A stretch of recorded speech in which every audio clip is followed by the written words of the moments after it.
একটি বিল্ডিংয়ে আস্ত এক শহর।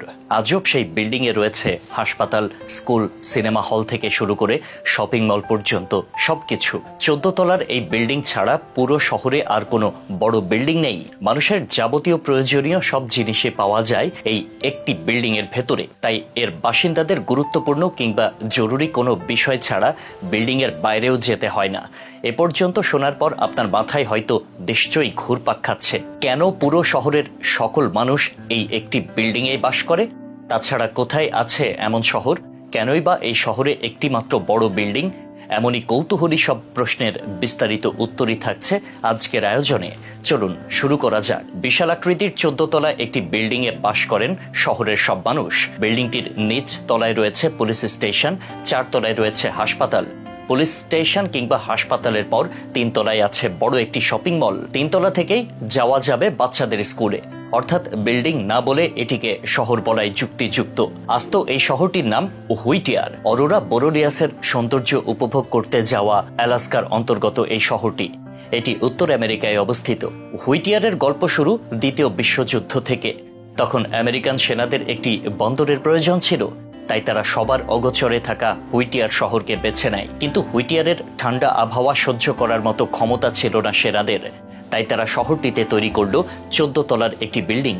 বিশাল এই বিল্ডিংটির নাম দেওয়া হয়েছিল হজ বিল্ডিং। দ্বিতীয় বিশ্বযুদ্ধ শেষ হয়ে যাওয়ার পর বহু বছর বিল্ডিংটি ফাঁকা পড়ে থাকে। অনেক বছর ফাঁকা পড়ে থাকার পর 1964 সালে আমেরিকান সরকার সিদ্ধান্ত নেয় হজ বিল্ডিংটিকে নতুন করে সাজাবে। তারপর থেকে শুরু হয় বিল্ডিংটি সংস্কারের কাজ।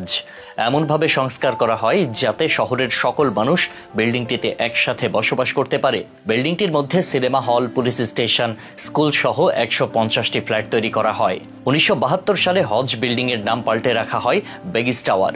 আপনি হয়তো ভাবছেন পুরো একটি শহরের মানুষ কিভাবে একটি বিল্ডিং এ বসবাস করে, কিন্তু জেনে রাখা ভালো যে এটি সাধারণ কোনো ঘন বসতিপূর্ণ শহর নয়। এখানে মাত্র 272 জন মানুষ বসবাস করে। কিন্তু তাদেরকে কেন একটি বিল্ডিং এ বাস করতে হবে? এর অন্যতম একটি কারণ হচ্ছে আলাস্কাতে গ্রীষ্মকালে টানা 2 মাস মানুষ অন্ধকার দেখে না, অর্থাৎ ওই সময় সূর্য ডোবে না।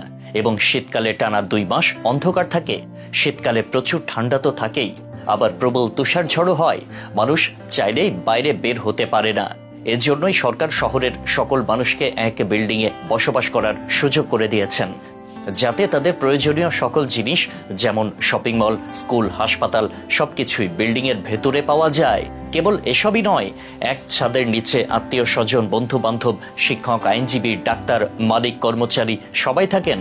বিপদ আপদে কাউকে পেতে বিশেষ সময় নষ্ট হয় না। এছাড়া বিয়ে থেকে শুরু করে অন্যান্য প্রয়োজনীয় সকল কাজই বিল্ডিং এর ভেতরে সম্পাদিত হয়। এখানে সবাই একে অপরকে সাহায্য করে এবং একে অপরের বিপদে এগিয়ে আসে। অর্থাৎ বেগিস টাওয়ার শুধু একটি বিল্ডিংই নয়, এটি আলাস্কার মানুষের একাত্মতার শহর।